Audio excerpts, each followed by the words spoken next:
Spain টানা দ্বিতীয়বারের মতো বিশ্ব চ্যাম্পিয়ন। তারা কাঁদালো আর্জেন্টিনাকে, তারা কাঁদালো লিওনেল মেসিকে। তবে লা ফুরিয়া রোহাদের এই উদযাপন থামার কথা নয়, থামার কোনো কারণও নাই, কারণ তারা ডিজার্ভিংলি বিশ্বকাপটা জিতে গেছে। ওয়ার্ল্ড কাপ রাউন্ড আপের শেষ এপিসোডে আপনাকে ওয়েলকাম করছি। BRAC bank presents world cup round up আপনি গোটা বিশ্বকাপ জুড়ে দেখেছেন, এবং এই শেষ পর্যায়ে এসে আমাদেরকে কথা বলতে হচ্ছে স্পেনের গৌরব গাথা নিয়ে। স্পেন একটা ক্লিয়ার ডমিনেশন দেখালো আর্জেন্টিনার উপরে, ডিজার্ভিং উইনার, রাইট?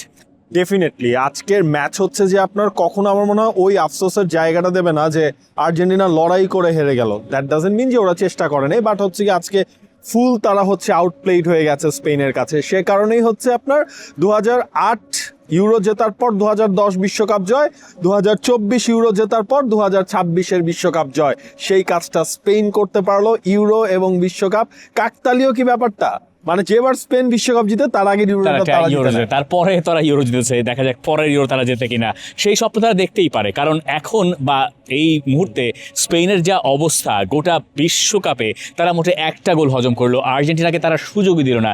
ম্যাচটা এমনভাবে গড়া ছিল 90 মিনিট পর্যন্ত আর্জেন্টিনা ম্যাচে টিকে ছিল বটে, কিন্তু আর্জেন্টিনার একটা শটস অন টার্গেট নাই, একটা শটস অফ টার্গেট নাই।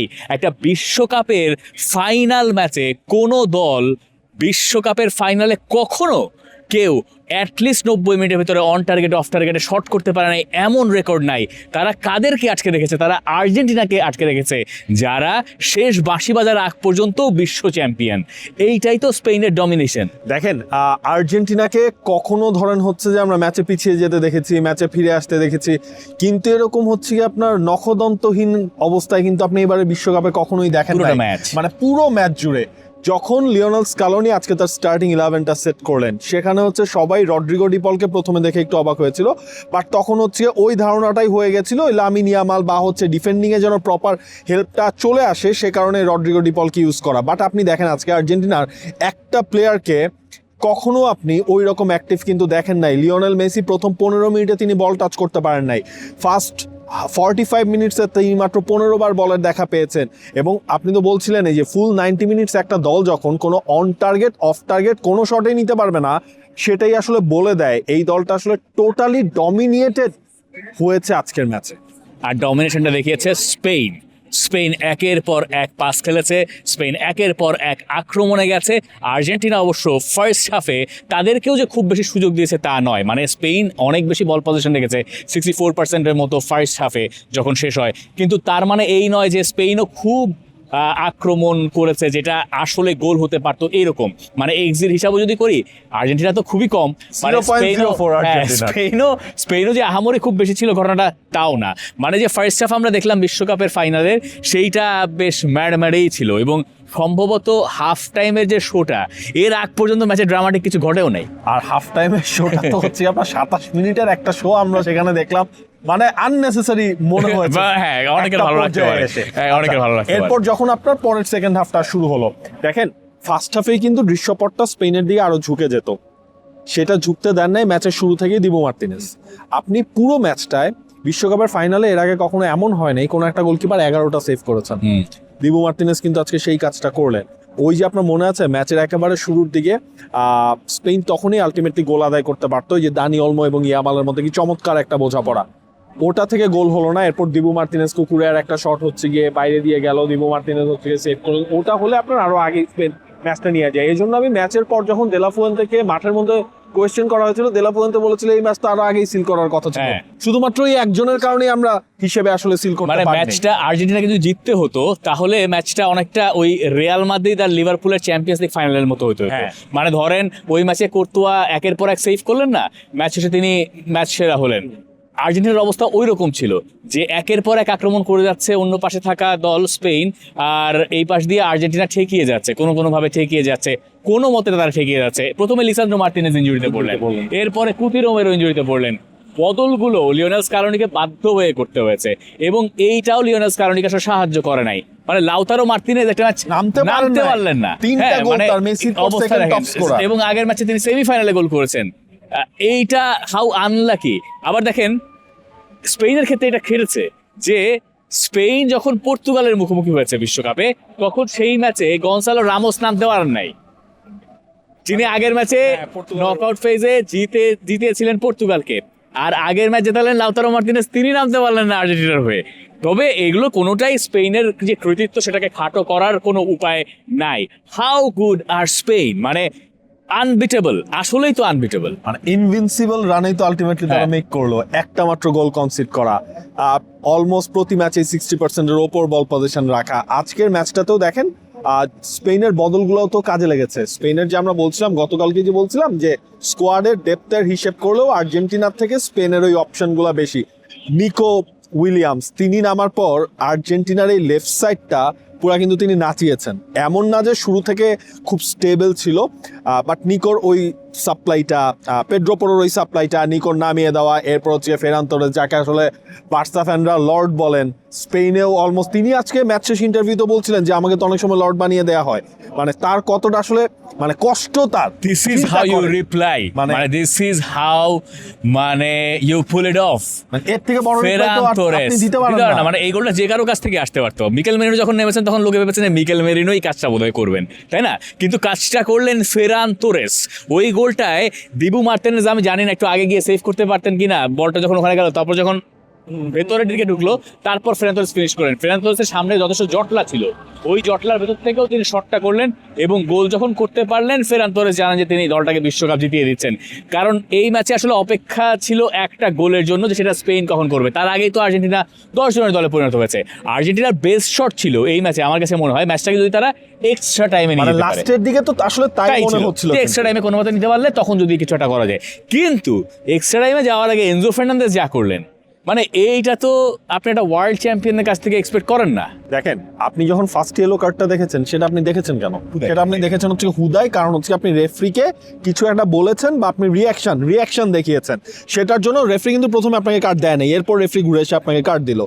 আর সেকেন্ডটা অনেকটা হচ্ছে মানে এইটার কোনো জবাব নেই। আপনি তখন ওই মোমেন্টে কেন মেজাজ হারাবেন? এক্স্যাক্টলি, স্পেন অ্যাটাক করছে, আপনি কি চাইছেন? মানে আপনারা মিন্স হচ্ছে আর্জেন্টিনা তো ওই মূল মন্ত্রেই তখন ছিল, স্পেন যত পারো অ্যাটাক করুক, আমরা আমাদের মানে পরীক্ষাটা এখানে, সহনশীলতাটা এখানে দেখাবো, মানে ডিফেন্সের সহনশীলতা, আক্রমণগুলো আমরা আটকে দিচ্ছি সেই সহনশীলতা দেখাবো। তখন আপনি কেন মেজাজ হারাবেন? মানে এটা এনজো ফার্নান্দেজ নিজে আর দুঃস্বপ্ন দেখবেন। হ্যাঁ, মানে আবার বলছি না যে এনজো ফার্নান্দেজ থাকলেও যে স্পেন ম্যাচে জিততে পারতো না, ব্যাপারটা এরকম না। কিন্তু ধরেন হচ্ছে একজন ম্যান হচ্ছে তখন ডিরেক্টলি কমে গেছে, তখন স্কালোনিকে আবার অন্য মানে প্লেয়ার চেঞ্জের দিকেও কিন্তু হাঁটতে হয়েছে। আপনি দেখেন, আপনি লাউতারোকে নামাতে পেরেছেন, পারেন নাই। হয়তো 11 জন থাকলে হয়তো ওই লাক্সারিটিটা দেখানোর মতো, ওই রিস্কটা, লাক্সারিটি বড় তো উচিত না, ওই রিস্কটা নেওয়ার মতো একটা জায়গায় স্কালোনি থাকতেন। এরপরে আর্জেন্টিনার আরো অসুবিধা যেটা হয়েছে যে লিওনেল মেসি তো আসলে হাঁটেন, লিওনেল মেসি তো ডিফেন্ড করেন না, আর্জেন্টিনার 10 জন ডিফেন্ড করেন। জুলিয়ান আলভারেজের ওয়ার্ক রেট অসাধারণ। আমি আজকে সারা ম্যাচ জুড়ে দেখছিলাম যে উনার যে আসলে কি পরিমাণ শক্তি, যেভাবে ট্র্যাক ব্যাক করেন, বেশিরভাগ সময় উনাকে দুইটা কাজ করতে হয়, মানে মেসি ট্র্যাক ব্যাকটাও তারে করতে হয়।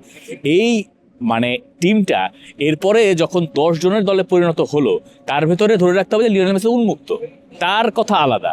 তিনি তখন নাই, তখন আসলে আর্জেন্টিনা একরকম 9 জনের দলে। এরপরও লিওনেল মেসি যখন বল পাচ্ছেন, তখনও দুইটা সিচুয়েশনে লিওনেল মেসি ম্যাচ ঘুরিয়ে দেওয়ার মতো অবস্থায় ছিলেন, মানে এবং ম্যাচ ঘুরিয়ে দেওয়ার মতো পাসও তিনি দিয়েছেন, কিন্তু বাকিরা সেখানে আর কন্ট্রিবিউট করতে পারেন নাই। মেসির একটা ধরেন ওইভাবে ধরলে একটা অফ ডেই গেছে, হয়তো রদ্রি বা তাদের সঙ্গে পেরে ওঠার সুযোগ লিওনেল মেসির হয় নাই। কিন্তু ম্যাচটা দিন শেষে যেভাবে আর্জেন্টিনা খেলছিল, তাতে একটাই আর্জেন্টিনার পরিকল্পনা ছিল বলে মনে হচ্ছে, না টাই ব্রেকার তো আছে, তার আগ পর্যন্ত হচ্ছে লিওনেল মেসি আর আল্লাহ ভরসা, মানে মেসির পায়ে বল দাও, আল্লাহ ভরসা। আমি এমন একটা জায়গায় দেখেছি যে ওই পাশে মলিনা বলটা সামনে ভার্টিক্যাল খেলতে পারেন, স্কোয়ার পাস খেলতে, হ্যাঁ ওইখান থেকে মানে হাউ কাম, ওই কারণে মেসি আছেন। পুরো প্ল্যানটাই আসলে লিওনেল স্কালোনির দলের মানে এই বিশ্বকাপের শেষ পর্যায়ে এসে, একদম ফাইনাল ম্যাচে এসে, মানে তাদের ওই ক্লুলেস ব্যাপারটা বের হয়েছে। এর আগের ম্যাচগুলো তো আর্জেন্টিনা আসলে উঠতে গেছে। দেখেন এই কারণেই হচ্ছে জিনিসটা মানে এমন হলো, যখন আজকে স্পেন ফার্স্ট গোলটা করলো, এরপরও অন্য ম্যাচগুলোতে আপনি হয়তো প্রেডিক্ট করতে পেরেছেন কিছুটা হলেও যে না আর্জেন্টিনা হয়তো ইকুয়ালাইজ করতে পারে, আর্জেন্টিনা হয়তো বা গোল শোধ দিতে পারে। স্পেশালি ইংল্যান্ডের ম্যাচে আমার বেশ ভালোভাবে মনে হচ্ছিল। আজকের ম্যাচটা ওই খেলা দেখেও আপনি ক্লুলেস বললেন, আর্জেন্টিনা আসলে শুরু থেকেই ক্লুলেস হয়ে পড়েছে, এমনটাই দিন শেষ হলো। কারণ হচ্ছে যখন আপনি মেসিকে কমপ্লিটলি বক্সের মধ্যে সাপ্লাই দিতে দিবেন না, আপনি মেসিকে বক্সের মধ্যে ঢুকতে দিবেন না, ওইভাবে পুরোপুরি হচ্ছে সেট আপ করে রাখবেন, স্পেন যেটা আসলে করেছে, তাহলে আর্জেন্টিনার খেলা ওখানেই আসলে কলাপসটা করে গেছে।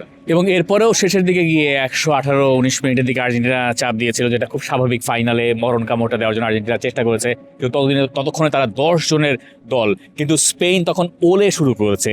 মানে স্পেনের ফুটবলাররা পাস দিচ্ছেন আর স্প্যানিশ সমর্থকেরা ওলে আওয়াজ তুলেছেন এই স্টেডিয়ামে, কারণ তারা বুঝতে পারছেন যে বিশ্বকাপ এখন তাদের ঘরে চলে আসছে।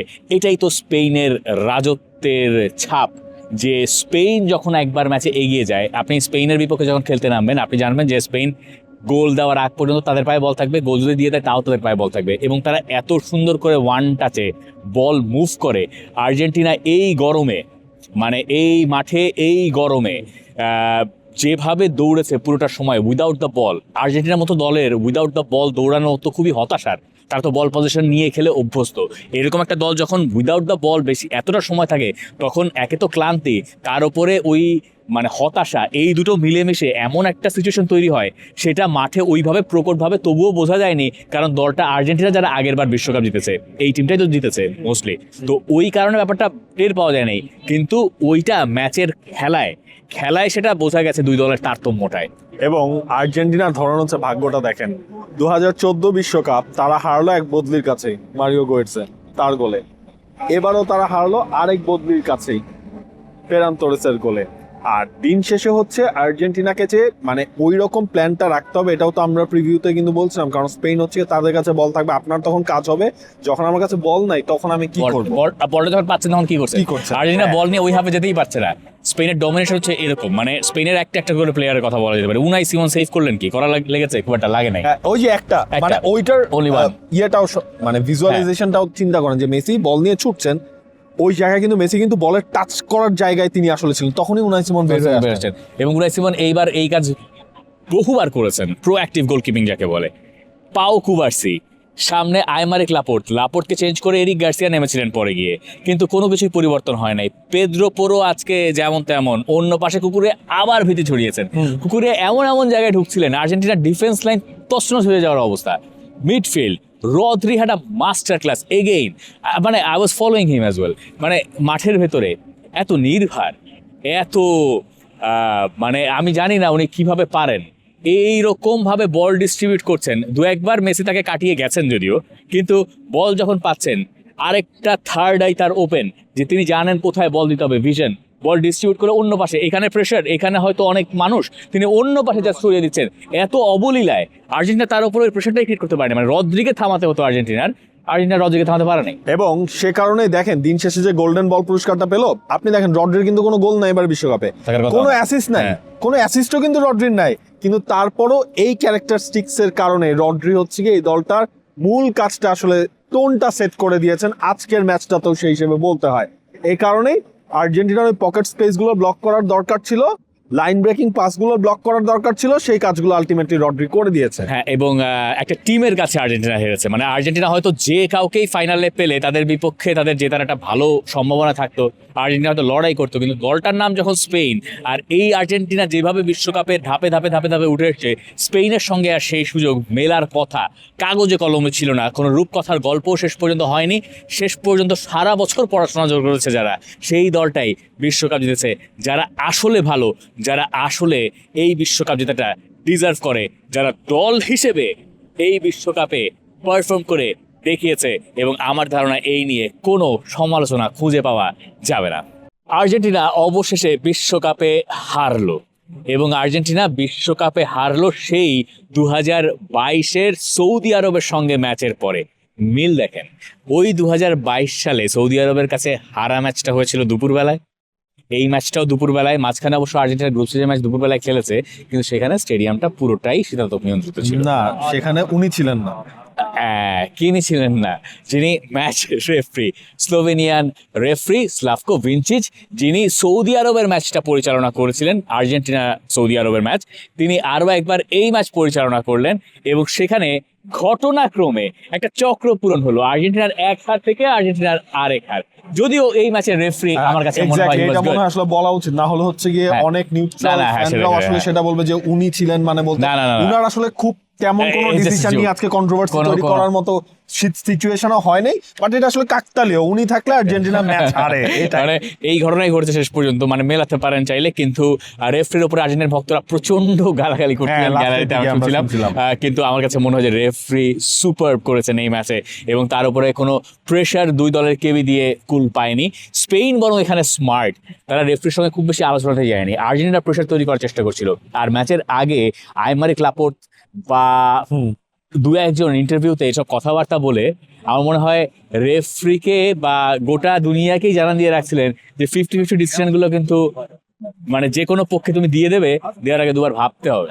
এই ম্যাচে আমি আমি আর্জেন্টিনার না। পক্ষে কোনো ডিসিশন যেতে দেখিনি আর কি। মানে 50-50 ডিসিশন কোনোটা আর্জেন্টিনার কোনোটা পক্ষে দেখিনি। যায়নি, এবং রেফারি যখন ডিসিশন গুলো দিয়েছে তখন একদিক থেকে মনে হচ্ছে না হি ওয়াজ রাইট, বাট আর্জেন্টিনার ডাগ আউটের দিকে আপনি খেয়াল করেছিলেন কিনা আমি জানি না, গোল কনসিডার আগে থেকে যখন রেফারি ডিসিশন গুলো নিয়ে সেখানে হচ্ছে ওয়াল্টার স্যামুয়েল তিনি 2-3 বার মাঠে ঢুকে পড়লেন। হ্যাঁ, স্কালোনি তো অল টাইম ফোর্থ অফিসিয়ালের কাছে হচ্ছে গিয়ে তার কমপ্লেইনের কথা জানাচ্ছিলেন, বাট মানে আর্জেন্টিনার দিক থেকে হয়তোবা তারা ওইটা নিয়ে ম্যাচের মোমেন্টটাতেই কথাবার্তা বলতে পারে। ম্যাচ শেষে যখন স্কালোনি প্রেস কনফারেন্সে এসেছেন তখনও তাকে কিন্তু এই ব্যাপারে আমরা কোনো অভিযোগ বা কোনো কিছু না, না, বলতে মানে শুনিনি। কারণ অভিযোগ আজকে করার এমন কিছু কোনো ফেয়ার কিছুই তৈরি হয়নি। ফেয়ার রেফারিং, এটা নিয়ে আসলে কোয়েশ্চেনের কিছু কারণ এনজো ফার্নান্দেজের ওই রেড কার্ড হচ্ছে আপনার ডিজার্ভ ক্লিয়ার মানে এইটা নিয়ে মানে যেখানে আর্জেন্টাইন কোনো সমর্থক এবং রমণী এবং কিছু লিয়ান্ড্রো বলতে পারবে না। পারেদেস যে হলুদ কার্ড দেখেছেন একেবারে নিজের হ্যাঁ। দোষে দেখেছেন, লিসান্ড্রো মার্টিনেজ এটা ম্যাকালিস্টারটাও হচ্ছে গিয়ে নিজের দোষে same। দেখেছেন, সবকিছু। কিন্তু এইখানে স্পেন ক্লিন খেলেছে।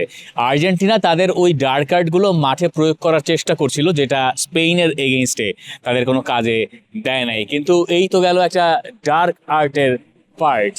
এই মার্চটা লিওনেল মেসির জন্য একটু আধারেই হয়ে থাকবে। তিনি এই মার্চটাকে খুব ফন্ডলি হয়তো মনে করতে চাইবেন না। এই মাঠে তিনি 2016 সালে কোপা আমেরিকার ফাইনাল খেলেছিলেন, এই মাঠে তিনি 2026-এর বিশ্বকাপের ফাইনাল হারলেন, এবং লিওনেল মেসির বিশ্বকাপের বিদায় দেখলো এই স্টেডিয়াম। ইতিহাস হয়ে থাকলো ঠিকই, কিন্তু লিওনেল মেসিকে এই স্টেডিয়াম আসলে তেমন কিছু দিল না। সেই 2016 কোপা আমেরিকার হারের পর আপনি চিন্তা করে দেখেন লিওনেল মেসি কিন্তু অবসরই নিয়েছিলেন, সেখান থেকে ফিরে আসলেন। সেই ফিরে আসার পর বিশ্বকাপ জিতলেন, 2টা কোপা আমেরিকা জিতলেন, একটা ফিনালিসিমা জিতলেন। এরপর আরেকটা বিশ্বকাপের ফাইনাল যখন আসলো তখন ওই 2016-তে যেমন তার হচ্ছে গিয়ে দিন শেষে আমরা অভিব্যক্তি দেখেছিলাম, আজকে কিন্তু সেটাই দেখতে হলো। হ্যাঁ, এবং শুরুর দিকে অমনটা ছিল না। মানে যখন ম্যাচ শেষ হয়েছে, full time whistle, Lionel Messi ঠায় দাঁড়িয়ে আছেন, কাকতালীয়ভাবে সেখানেই দাঁড়িয়ে আছেন যে অর্ধে তিনি দাঁড়িয়েছিলেন কোপা আমেরিকার ওই ফাইনাল হারার পরে, এবং ওখানে একা কিছুক্ষণ দাঁড়িয়ে থাকলেন। এরপরে দল নিয়ে একটু গ্যালারির দর্শকদের কাছে গেলেন। তার আগে স্পেনের সবাই এসে লিওনেল মেসির সঙ্গে হাত মেলালেন। ফেরান তোরেসকে সবার আগে দেখেছি, সবার আগে গিয়ে ওখানে স্পেন উদযাপন করছে, ফেরান তোরেস এসে লিওনেল মেসির সঙ্গে হাত মেলাচ্ছে। হ্যাঁ, পরে এসে তিনি হচ্ছে ওই লামিন ইয়ামাল এলেন, লামিন ইয়ামাল এসে হাত মেলালেন। লামিন ইয়ামাল সম্ভবত প্রথমে দোয়া পড়ছিলেন যখন স্পেন বিশ্বকাপ জিতলো, যখন উদযাপন হচ্ছে মাঠের মাঝখানে বসে দেখলাম যে মোনাজাত করছেন। এরপরে সব আকর্ষণের কেন্দ্রবিন্দু হয়ে গেলেন লিওনেল মেসি। একটা পড়ার কথা চিন্তা করেন যে স্পেন একটা টিম ওয়ার্ল্ড কাপ জিতেছে, কিন্তু ওয়ার্ল্ড কাপের এইখানে ক্যামেরা খুঁজছে লিওনেল মেসিকে, মেসির সঙ্গে সবাই হাত মেলাচ্ছে, মানে সবকিছু লিওনেল মেসি কেন্দ্রিক। এরপরে মেসি যখন স্পেনের প্লেয়াররা বিশ্বকাপের ট্রফিটা ট্রফি নেওয়ার আগে দাঁড়াচ্ছেন মেডেল নিচ্ছেন, তখন মেসি মাঝখান দিয়ে গেলেন, হাত মেলালেন। মেসির এখানে অনেক অনুসারী আছেন, মানে মেসি কাদের সঙ্গে খেললেন? লামিন ইয়ামালকে তো গোসল করিয়েছেন। এই ধরেন পেদ্রিরা লিওনেল মেসিকে দেখলে মানে বড় ভাই হিসেবে সম্মান করে আমার ধারণা। গাভি মেসির বড় ভক্ত, এই কুবার্সির মেসির সঙ্গে ছবি আছে। দানি ওলমো লা মাসিয়াতে তখন তার মেসির সঙ্গে ছবি আছে। মানে এই যে স্পেনের একটা বড় অংশ তো লা মাসিয়া থেকেও এসছেন, একটা মোটামুটি ভালো অংশ, এবং এই স্পেনের সঙ্গে স্পেনের হয়ে তিনি খেলতে পারতেন। লোকে একটা সময় বলেছে যে স্পেনের হয়ে খেললে তার বিশ্বকাপ জেতা হতো। হ্যাঁ, সেই কথা তিনি ভুল প্রমাণ করেছেন 2022 সালে বিশ্বকাপ জিতে, কিন্তু ঘটনাক্রমে শেষ বিশ্বকাপের ফাইনালটায় তিনি ওই স্পেনের কাছেই হারলেন। এটাও আসলে ওই একটা চক্রপূর্ণ কিনা জানি না। এই মাঠ যেখান থেকে কোপা আমেরিকা হারা, তার হচ্ছে বিশ্বকাপের শেষ ম্যাচ, এটাকে আমরা ধরেই রাখতে পারি। সেই শেষ ম্যাচের শেষ ইনিংসটাও এখানে এভাবেই শেষ হলো। আপনি খালি চিন্তা করেন, আমি ওই জিনিসটাও দেখছিলাম, সার্জিও রামোস যখন ওয়ার্ল্ড কাপের ট্রফিটা নিয়ে আসলেন, তিনি স্পেনের সব ফুটবলারের সাথে হ্যান্ডশেক করেছেন। তিনি হচ্ছে জাস্ট বাঘটা ঘুরে শুধু আর্জেন্টিনার একজনের কাছেই যে তিনি তাকে জড়িয়ে ধরলেন, হ্যান্ডশেকটা করলেন, সেটা হচ্ছে Lionel Messi. His name is Lionel Andreas Messi. What a privilege! মানে আই ফিল লাকি, নাবিল খান। মানে এবং এই ধরনের এটা তো এটা বিদায় বেলাই আমাদেরও আসলে, তাই না? মানে মেসিকে আমরা একটা বিশ্বকাপ জিততে দেখেছি 2022-এ। আমরা লিওনেল মেসিকে আরেকবার দেখলাম একটা বিশ্বকাপে রানার্স আপ হয়ে শেষ করতে, এবং তিনি মাঠ ছেড়ে বেরোয়ার আগে তিনি কাঁদলেন, এবং কাঁদতে তার সময় লাগলো। মানে হয়তো শুরুতে একটু ডিক্লাইনে ছিলেন, এরপরে যখন রানার্স আপ মেডেলটা নিয়েছেন, গিয়ে আর্জেন্টিনার গ্যালারির সামনে দাঁড়ালেন। ওখানে মানে আর্জেন্টিনার ভক্তরা গান গাইছেন, কুর্নিশ করছেন মেসি মেসি বলে, যেমনটা তারা করেন। ওই আওয়াজ লিওনেল মেসি কান পর্যন্ত খুব স্বাভাবিকভাবে পৌঁছেছে। স্টেডিয়ামে তখন সজোরে গান বাজছে, দাই দাই। কিসের দাই দাই? এখানে মেসি মেসি চলছে, মানে স্টেডিয়ামের স্পিকারের চেয়ে মেসির রবটা বেশি। এরপরে এরপরে কেঁদেই দিলেন। মানে মেসি এরপরে বোধহয় ভাবলেন যে এই শেষ, এই আর্জেন্টিনার হয়ে খেলার জন্য আমি কি না করেছি, এই আর্জেন্টিনার হয়ে খেলার জন্য আমাকে কি না সইতে হয়েছে। আপনি এমন কোনো I don't know any footballer যিনি 19 বছর বয়সে খেলতে এসছেন। মানে মেসির বয়স কত তখন? 2006, 19, 18-19 বিশ্বকাপের প্রথম ম্যাচ মেসি মাঠে নামছেন, গ্যালারির ক্যামেরার হচ্ছে দিয়েগো মারাদোনা নাচছেন, আরেকটা যেখানে মারাদোনা মেসির একসঙ্গে ছবি, বিশ্বকাপ তারা জিতবেন, এরকম একটা স্বপ্ন। একটা 19 বছর বয়সী বাচ্চার ওপরে একটা বিশ্বকাপ জেতার আবদার কারো কাঁধে চড়িয়ে দেওয়া যায়? মেসি ওই বোঝা নিয়ে দিনের পর দিন খেলেছেন। হ্যাঁ, মানে I M a huge Lionel Messi fan.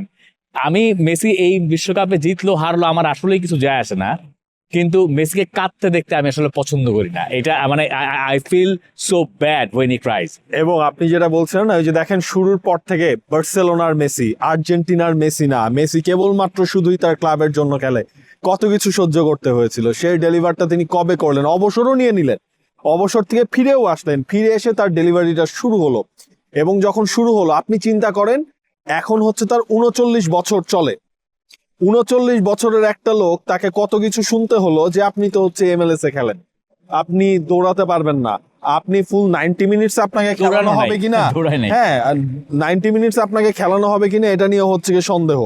But তিনি সবকিছু নতুন করে লিখলেন, নতুন করে আরো লিখতে পারতেন যদি শেষটা রঙিন হয়ে যেত, বাট কিচ্ছু করার নাই। আর কাদার কথা আপনি বলছিলেন, 2022-এর কান্নাটা দেখতে ভালো লেগেছিল, যখন তিনি শিরোপাটা আনন্দের কান্না হ্যাঁ তুলে ধরেছিলেন। বাট আজকের কান্নাটা যে কাউকেই রাঙিয়ে দিবে, নাড়িয়ে দেবে, আবেগপ্রবণ করে দেবে।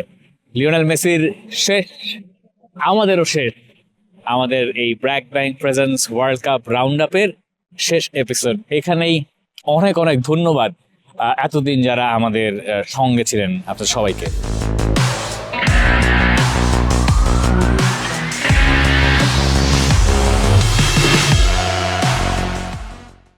For more updates, subscribe to our YouTube channel and click on the bell icon.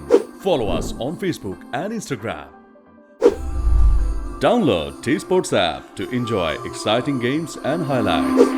Visit tsports.com.